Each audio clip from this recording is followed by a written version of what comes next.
everybody, it's Alyce-Kay from Threshold of Hanani in Sweetwater, Tennessee, and I'm going to do something a little bit different today. I wanted to show you a digital kit that I recently got today actually, and I immediately started playing with it. I haven't done any playing with it here at my work table, but just playing with it on my computer and getting it ready to use. I fell in love with it as soon as I saw this. At the time that I'm recording this, it's not available yet. This is for kind of a design team, and I'm supposed to make some embellishments, but when I saw the kit, I decided I absolutely have to make a journal for myself. And so this is going to be my fall journal. I'm working on a summer journal right now, and of course I've got my Abraham course going on in the summer. So this will be perfect for fall. It's browns and a little bit of pink. I've added, well, I'll show you as I go. Okay, so a digital kit is something that you purchase that an artist has put together. And it will often include full page spreads that you can use in your journal or for scrapbooking or whatever paper crafts you have. And then it will also include some things like envelopes and journaling cards and things like that. And then you need to pay attention to the licensing permissions on it, because sometimes it's for your own personal use only. Other times you can use it in something that you sell. I don't think you can ever just sell the digital pictures, because that belongs to the person who made it up. But just look at that closely, because they're all kind of different. Everybody has their own ideas of what kind of permission they want to give, and they have the right to do that. And so you want to make sure that you respect that, and only use it the way that the artist is allowing you to use it. So I'm going to use this for my own personal journal, and it came with 22 pages. Okay, and that includes a page that had a whole bunch of little pieces on it, some pages that had like an envelope or a pocket and a tag, just all kinds of other things.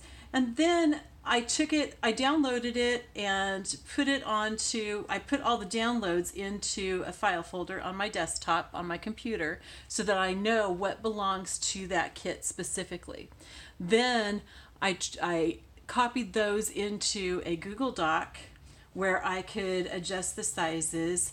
And what I try to do when I put them in a Google Doc is I put all of the things from this particular artist, from Melodi Huey, into one section of the Google Doc, and I mark it very clearly so that I know what is her property.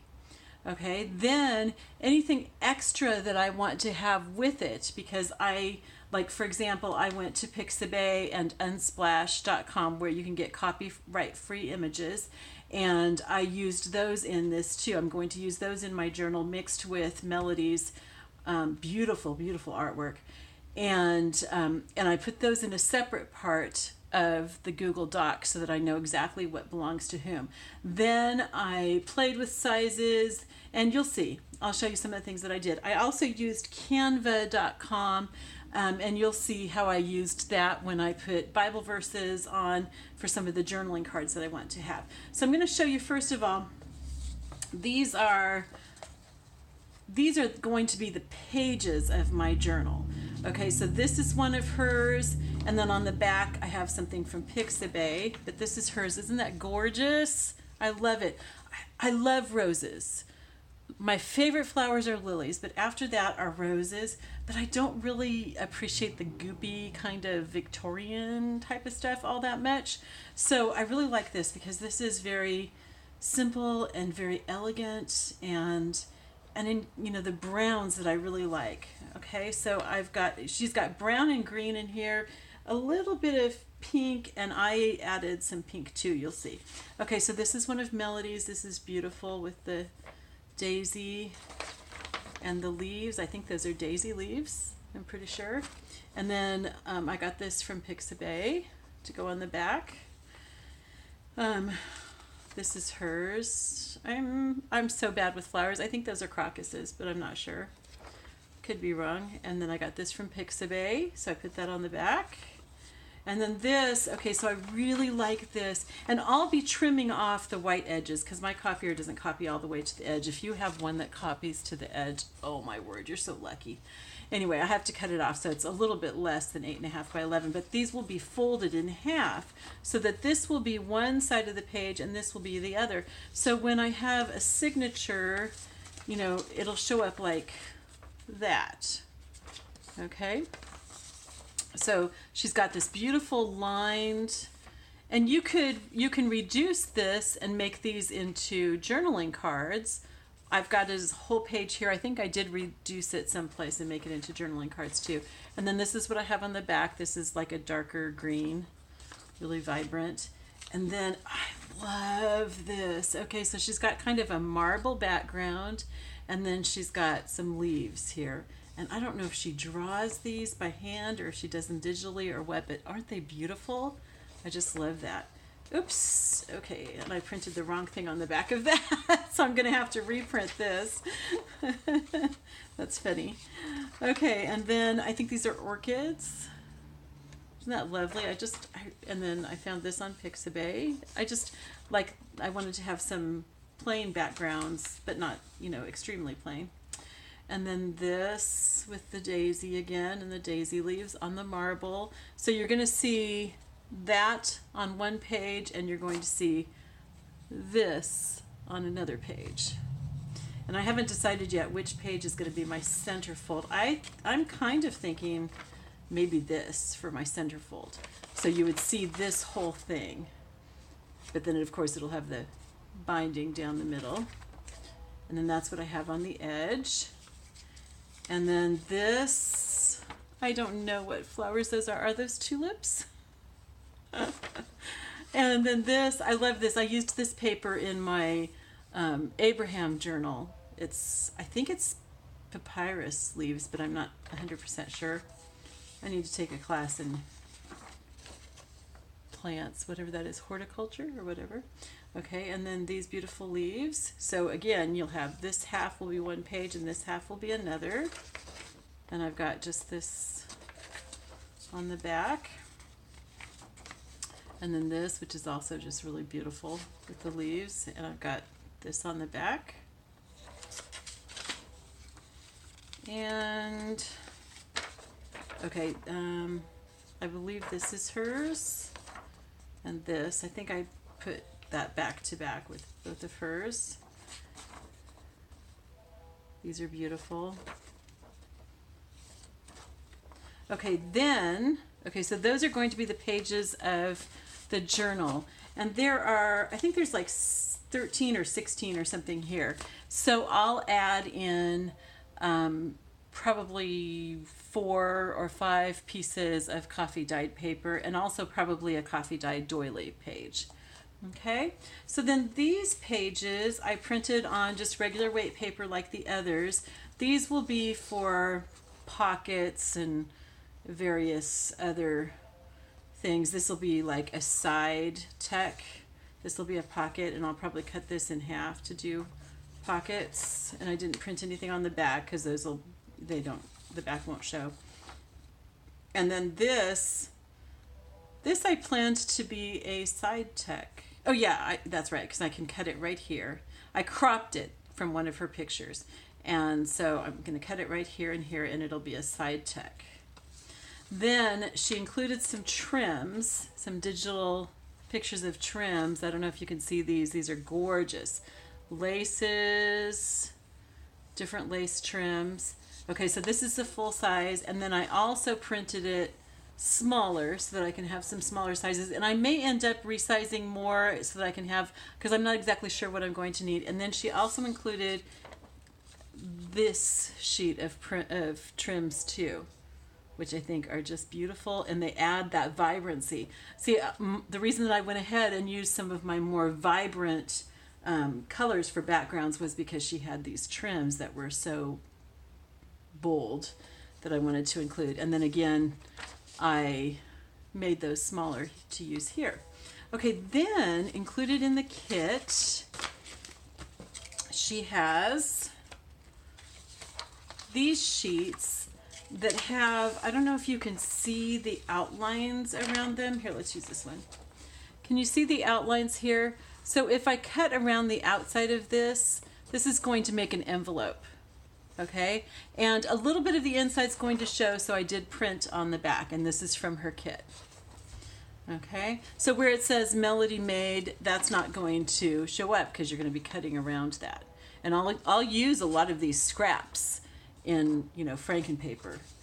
And then this is similar. Actually, I think it's pretty much the same, except that it's got a little bit of a doily on it here that will fold over on the flap, and that's going to be really cute. And again, I printed on the other side just so that when you, the little bit that you can see when the flap's open. Okay, then this one, I don't know if you can see, but there's an outline, and this is going to be a pocket. I think this is a library card pocket. And then there's a little tag here, and I printed on the other side because some of the inside will show on the library card pocket. This is not going to be heavy enough for a tag for me, so what I'll do is I'll end up sewing it to a piece of cardstock or to another piece of paper. Actually, would probably like coffee dyed paper or something. Okay, and then these, I'm not exactly sure what they are, so I'm going to find out from somebody else on the team. You all know I'm kind of new to this. I've only been doing this since December, and so I'm not sure if this is like a tri-fold booklet, and then this might be a tag that you can fold or something. But I went ahead and printed on the back because I'm not quite sure how to use that, and I'll find out. And then this one I had just printed just to kind of see what it was like, and so it printed really, really small, but I went ahead and kept it, and I printed on the back of it because I might use it. I might make a little teeny tiny tag and a little tiny envelope. We'll see. Okay, then she also had, okay, these things I printed, all these things I printed on cardstock. Okay, so this is on cardstock because these, can you see the lines around these? These are tags. There's a circle tag here. There's a tag with kind of a nice shape at the top, a more squared off tag, another curved tag here, and another squared off tag here, combining the lace doilies with her beautiful, beautiful background that has the leaves and the marble. Very pretty. Okay, then here, yes, I did, and I printed on the back of those so that, you know, you can write on both sides because you'll see both sides, and I'll add ribbon and lace and stuff like that to them.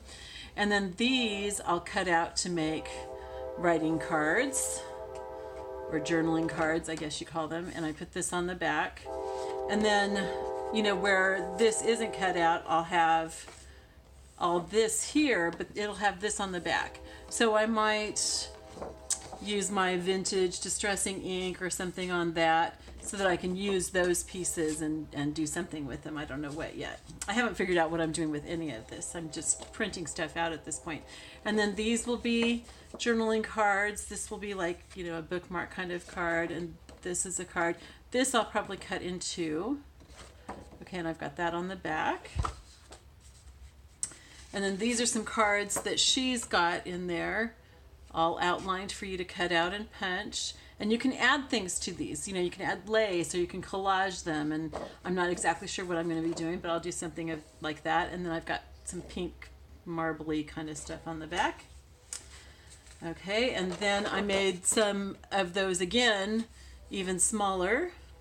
And then this, I thought I might use some of these leaves. I might cut them out and use them in collaging or something. I'm not real sure. Or I might just cut it into 3 pieces or use this as a journaling card. Not sure, but I just wanted to give myself those options. And this is all on cardstock. And then these are, okay, I took her designs for most of these. Not this one. This one's from Pixabay. But here's her rose and some of her marble and stuff. And I took them onto canva.com, and I added these little guys. These filigree thingies are from Pixabay. I added those, and then I added some scripture. So these will be journaling cards, these 3 scripture cards, and I'll probably work on rememorizing these. I've memorized these before, but I don't have them memorized anymore. And then this book belongs to, I like to have that at the front. And then since I had space on the card and I didn't want to waste cardstock, I went ahead and resized and cropped some of her trims so that I could use them in various ways as well. And printed on the back. And then here, okay, this is hers. These two here are hers. These laces are some that I got from Unsplash, and I just adjusted the color on Google Docs and on Canva. And this was from Unsplash. So these are on cardstock, so these will be journaling cards. And then this, oh, I found this picture on Pixabay, and I just thought that it went so perfectly with what Melodi has done. And so I'm going to cut it up. I printed out her rose on the back. I'm going to cut it up into different cards. Okay, and then I also took my first novel, Beauty for Ashes, that I've taken out of print because I've rewritten it and it's published as Now It Will Spring Forth. So I don't want these books out there in print anymore. So I took the ones that were in print. I just had a few left. And I've been printing on them. So I kind of experimented with printing some of her things on it and some of the other things that I've printed out. I loved this rose, obviously. So I could make these into things like envelopes or tags, whatever, you know, just different things. So, and then this is the fabric that I'm thinking that I might use for the cover. I'm not absolutely certain yet. I love the paisley. I love the brown. It's a little plain, but it goes with the colors in this, and I can add, you know, I can collage some stuff on the front of it, like some roses or something. I'm not real sure yet what I'm going to do. Probably something with some lace and everything. So that'll be my fall journal. So that's just to kind of give you an idea of what a digital kit is, because you'll probably hear about digital kits, digikits, you know, just things like that. It's something that an artist has put together, and I'll probably be getting some of these in the future from her, from other people, simply because I like to be able to support other people's artwork, and digital kits are not very expensive usually. So it's nice to be able to download them. Once you download them, I think pretty much all the time, you can make as many copies as you want. Again, you want to find out what your rights are with it, what rights you're purchasing. Are you purchasing the right to be able to use this in journals that you make for other people, journals that you sell, or only for yourself, only for personal use? And every single artist is different, and some artists, the different digital kits are different. So you really want to look closely at what that is so that you can make sure that you respect the various artists' requests and the permission that they're giving you. Okay, so anyway, I hope that you enjoyed this. I hope this was helpful. Leave questions if you have any, and I'll try to answer them. I may not know the answer. When this digital kit is available, I will put the link down below in the description. I may not even post this until the kit is available. So, and if there are any changes to the kit, if she makes changes to the kit before she makes it available to the public, then I'll mention those below also. All right, thank you for watching. I love you all. Bye-bye.